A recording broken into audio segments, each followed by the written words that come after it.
Com o tempo eu fui realmente sentindo a necessidade de ter um espaço, não é? Assim, praticamente estabelecido, definido para atender essas questões. A gente faz isso no consultório, no dia a dia. Todos nós, ginecologistas, no fim a gente entra nessa parte de sexualidade, nessas questões, não é? De afetividade do casal e assim por diante. Mas o que a gente acaba sentindo é que no dia a dia a gente corre com um monte de coisa. Você está às vezes no consultório atendendo um casal que eles colocam uma queixa de ordem afetiva, sexual, que eles querem discutir, que você tem que ter tempo para ouvir, para pontuar as coisas, para analisar, para tentar fazer com que eles tenham uma leitura do que está acontecendo. Às vezes a coisa não é tão complexa, mas você consegue ir pontuando e eles conseguem ir fazendo uma leitura do que está acontecendo, e às vezes não é nem tão difícil para resgatar as coisas, mas você está lá no consultório e de repente tem uma paciente lá esperando para tirar ponto, que fez uma cesárea, que está com uma criança, outra esperando para uma cirurgia, enfim. O ritmo é diferente. O ritmo é diferente. Então, eu, na verdade, eu criei um espaço, não é, para estar atendendo.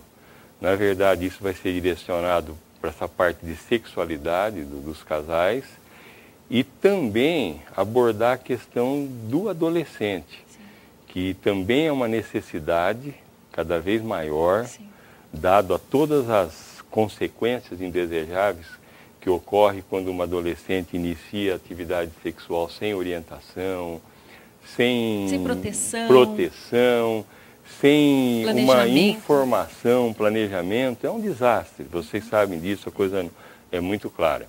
Então, na verdade, esse espaço foi criado com esta intenção. Eu procurei conversar com vários colegas de outras cidades do tamanho de Marília, maior, e o que acontece? Nesse dia a dia corrido, a gente acaba não percebendo algumas coisas. E até por facilidade, ou pela pessoa não ter o perfil, ou não estar afim também de tratar essas coisas, porque o ginecologista, ele é a pessoa que, às vezes, a cliente criou um vínculo de confiança, ela está à vontade para colocar alguma coisa de ordem mais íntima, de alguma dificuldade, e o ginecologista, às vezes, nem acaba de ouvir o que ela tem para falar, e fala, olha, fica tranquila que eu vou resolver teu caso. Eu vou te encaminhar para um psiquiatra ou para um psicólogo e a coisa fica resolvida. E, na verdade, naquele momento, ela não está querendo procurar um outro profissional para ver se tem empatia, se tem vínculo, para ela... Você volta para a estaca zero. Então... Já cria um bloqueio também, né? Porque nesse primeiro momento ela quer só receber... Ela quer ser acolhida, quer ser ouvida. E aí depois sim, ela entendendo o que está acontecendo, ela vai se sentir mais à vontade de procurar uma outra pessoa. Exatamente. E parece muito simples, eu vou te encaminhar para alguém que vai resolver teu problema. E a hora que essa paciente chega para o psiquiatra ou psicólogo, para a psicóloga, às vezes é uma coisa simples, que ela deu à luz, ela tem uma criança agora que está consumindo o tempo todo dela, ela está com os hormônios todos alterados, ela está com a prolactina lá em cima, que é um hormônio que deprime, que diminui libido, ela está focada na criança, e ela não é uma paciente que é normal, não é nem... mas você tem que conversar, você tem que procurar mostrar para ela que o mundo dela não é só aquilo, sim, enfim. Mas essa paciente não é do psiquiatra, de você pegar e já botar ela para frente, entendeu? Então, assim, então eu procurei criar um espaço, assim, eu continuo na minha clínica. Sim, isso é importante frisar. Eu continuo fazendo meus partos, eu continuo operando, eu continuo atendendo minhas clientes, como eu faço há mais de 30 anos, sem problema. Mas eu abri um dia por semana um espaço em outro local, onde a gente vai poder sentar com bastante tempo, ouvir, conversar, explicar, tentar pontuar as coisas e tentar, de alguma forma, ninguém faz milagre, não existe nenhuma nenhuma droga, não existe nenhuma situação de resolução total das coisas, mas procurar pegar o casal, ouvir e tentar ajudar para que eles encontrem um caminho para um entrosamento melhor, para alguma coisa nesse sentido. Porque senão a situação só vai piorando. Vai piorando, é uma bola de neve, né? É uma bola de neve. Às vezes são pequenas coisas que você vê que está afastando, que está criando uma situação, às vezes parece que sem solução e na verdade é só realmente a pessoa parar, baixar a bola, ouvir, tentar enxergar e realmente ver se vale a pena estar construindo aquilo. Porque a hora que você conversa com um casal que está tendo um problema de ordem afetiva, sexual, depois de alguma experiência que a gente tem, você olha e de repente você fala, não, isso está fácil, está tranquilo. Isso está um pouco mais complexo. Isso eu preciso de ajuda de alguém. Sim. Eu vou precisar do psiquiatra, do psicólogo. E tem situações que, na verdade, depois que você analisa, você fala, isso aí só advogado que vai resolver. Né? Aí, seja, aí foge completamente. Aí você teria que entendeu? ter um acompanhamento multidisciplinar, literalmente. Então é mais ou menos isso o que a gente acaba vendo, né? Enfim, é um espaço que eu estou criando numa clínica. Nós até colocamos o endereço ali, a Clínica Guanás, né, e o telefone, para que as pessoas possam também entrar em contato. A partir de julho, agora, a gente vai estar começando a atender um dia por semana, às quartas-feiras, na Clínica Guanás. Eu fui muito bem recebido pelos colegas, e não só lá, mas com todo mundo que eu converso, psiquiatra, psicólogo, psicóloga. Porque, assim, na verdade, a minha intenção é trabalhar numa interface. Eu não estou querendo fazer nada que o psiquiatra faz, nem que o psicólogo. Vai intermediar. Eu não sou terapeuta, eu não sou especialista. Agora, eu sou ginecologista e obstetra, com mais de 30 anos de experiência, e que eu estudo essa área, que eu vou aos congressos, que eu assisto as pessoas que são nossas referências. E que, assim, eu acho que nessa interface é aquele espaço que, às vezes, o ginecologista acaba não atuando por comodidade ou por não ter o perfil para estar fazendo isso, ou por conveniência de as coisas andarem mais rápido, e não quero também invadir o espaço que não é meu. E, assim, eu continuo no meu consultório, as pessoas que me procuram no consultório e que abordam essa questão, eu sempre converso, eu sempre procuro orientar, mas às vezes o próprio paciente, ele sente falta de um espaço mais assim, com mais privacidade, que ele possa conversar com calma, que ele possa ficar um tempo maior conversando. Isso influencia muito, né? Porque quando a gente chega no consultório tradicional, ele tem essa praticidade, né? Muito funcional, mas ele é um pouco mais frio. Não é? Até distancia um pouco. Mais direcionado. Isso. Então não tem um espaço confortável onde a pessoa sinta uma mudança de ambiente. E hoje, se você não tomar cuidado, você vê muitos médicos, às vezes eles acabam se traindo com isso, a gente se não perceber.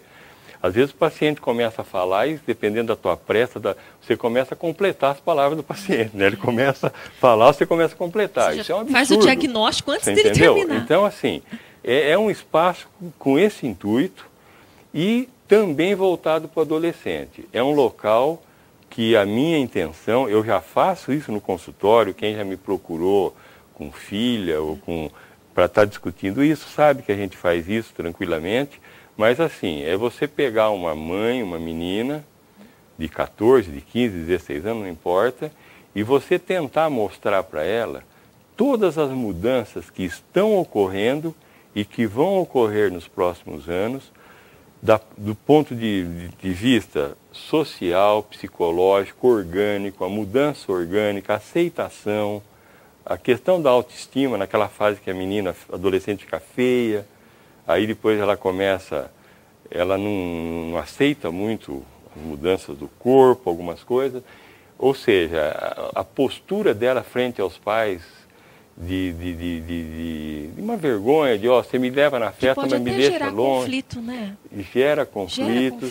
Então, a hora que você senta e você pontua bem essas coisas, explica para a mãe até onde ela pode ir, onde ela tem que recuar, para a menina, tenta botar uma responsabilidade nessa menina, que se ela, nessa adolescente, isso, que se ela iniciar... Olha, essa palavra é uma palavra-chave.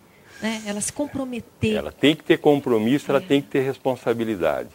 Que se ela iniciar uma atividade sexual sem proteção, de uma forma equivocada, errada, ela pode ter repercussões desastrosas com isso. Se ela engravidar fora do momento certo, fora de hora, isso vai trazer um transtorno para a família, para ela, para todo o futuro dessa menina.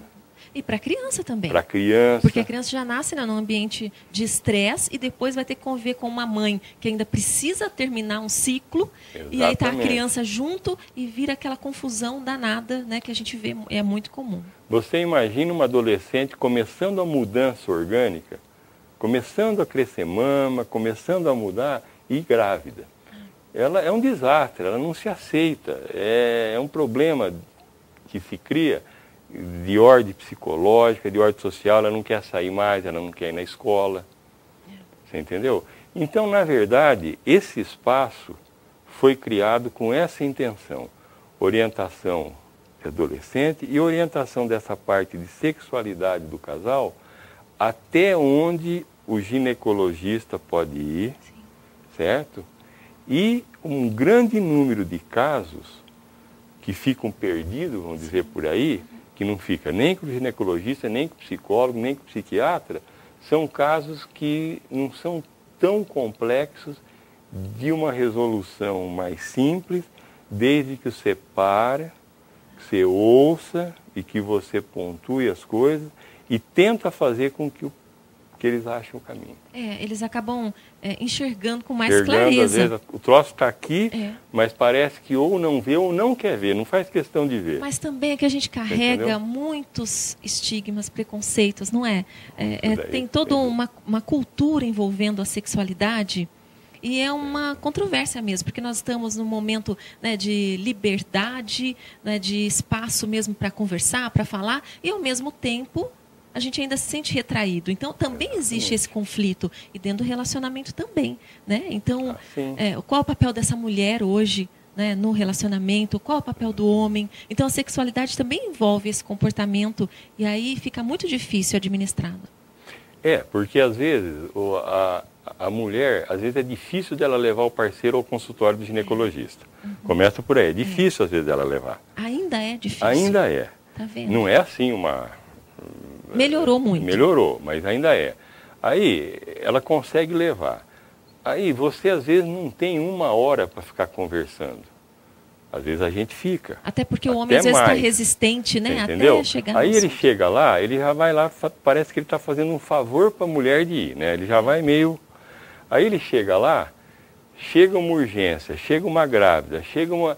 De repente atrasa 40 minutos a consulta, eu procuro não atrasar a consulta, eu procuro ser muito rigoroso nos meus horários, mas às vezes foge do domínio da gente. Aí o cara já fica invocado, pô, você está vendo, você me trouxe aqui, ó, agora está me atrapalhando. Então, se você tem um espaço para realmente você ter um tempo longo... Para não ser interrompido naquele período. Para não ser interrompido, para conversar, para ouvir com calma, para colocar as coisas com bastante clareza, com calma, tudo isso vai confluindo e você realmente tem resultados melhores. E na verdade o tema é amplo, complexo também, mas nós vamos ter a oportunidade de conversar outras vezes, doutor. Mas antes de encerrar aqui, é bom também a gente esclarecer que às vezes as questões emocionais, né, a questão do comportamento, refletem diretamente no organismo. Então, às vezes a mulher tem um incômodo, né, é aí que entra a atuação do doutor, porque às vezes durante, né, a relação sexual ela tem um incômodo, ela não se sente bem, ou ela não se sente à vontade, pode até se sentir fisicamente mal, e às vezes é realmente uma questão mesmo só de conversar e entender em que ponto eles estão se desencontrando. Exatamente. Isso acontece, porque não é só emocional, né, às vezes reflete no físico também. Exatamente. existem muitas dúvidas em relação a um relacionamento afetivo e sexual do casal. É uma dúvida do dia a dia. Tipo assim, o pessoal tem até as questões assim que parecem mais simples ou as mais absurdas, que não são. As pessoas às vezes não conseguem se posicionar. O que é normal no relacionamento, o que não é normal. O normal ou não normal é muito amplo, é muito relativo. Você entendeu? E tem pessoas que isso pega, que é uma coisa que um quer de um jeito, outro quer do outro, você entendeu? Entendi. Ou seja, são coisas simples que você conversando, explicando, e de repente você realmente esclarecendo uma série de dúvidas que às vezes o pessoal traz, as coisas ficam muito mais fáceis de você tomar realmente um caminho. E o casal adequado. entra num consenso. Se realmente querem continuar juntos, exatamente. Né? Se não é o problema do advogado. Tem caso que só advogado. Então, é mais fácil entrar num consenso. Um vai cedendo um pouco, outro vai cedendo um pouco. E assim eles conseguem manter, né, esse relacionamento de uma forma saudável. Que eu acho que esse é o propósito. Realmente o intuito é esse, né? E a pessoa saudável, a pessoa que está bem, a pessoa que tem saúde, que tem disposição, a questão afetiva e sexual tem um peso muito grande no relacionamento. Essa história de achar que não tem é só para quem é mito, só para quem não quer enxergar. Isso tem, é importante, é saudável e é uma coisa que realmente aproxima o casal. A menina ou o menino, porque a gente fala sempre da adolescente, da mulher, mas o menino também pode receber esse atendimento, não é? Também adolescente. Pode. E aí, assim, eles já vão seguindo a vida deles com esse esclarecimento. Com orientação, com clareza das coisas e sempre chamando muita razão a questão da responsabilidade. Isso daí é importante. Sim. Eu já tive situações no consultório que a mãe vai com a filha e fala assim: doutor, como é que toma essa pílula que eu vou deixar lá no meu criado mudo, lá do meu lado, que toda noite eu vou dar uma pílula para ela. Pode parar com isso. A pílula é sua, você que tem que tomar. Entendeu? Tem que se organizar. Não é a tua mãe que tem que dar para você. Você que tem que... A mãe pode até vigiar para ver se ela está tomando, mas não é a mãe que tem que dar. Porque é um passo importante. Ela tem que ter responsabilidade. Porque é criança para ter compromisso, mas já é adulta para ter outros... usufruir das... Esse também é um dilema. Entendeu? Não é? Eu só tenho que agradecer ao senhor. Muito obrigada por tudo. Eu que agradeço a oportunidade e a gente volta a conversar novamente.